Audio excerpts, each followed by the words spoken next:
Okay guys, this is part 2. So we only got 2 likes in the part 1. We only have 2 likes because nobody's using it a lot. Right guys.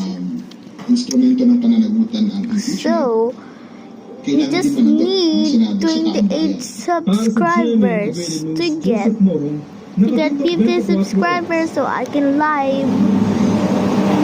So guys, please, can we reach 50 subscribers? Can we? I want to be like a YouTuber someday, some weeks, some months, some year. So please, can we reach it?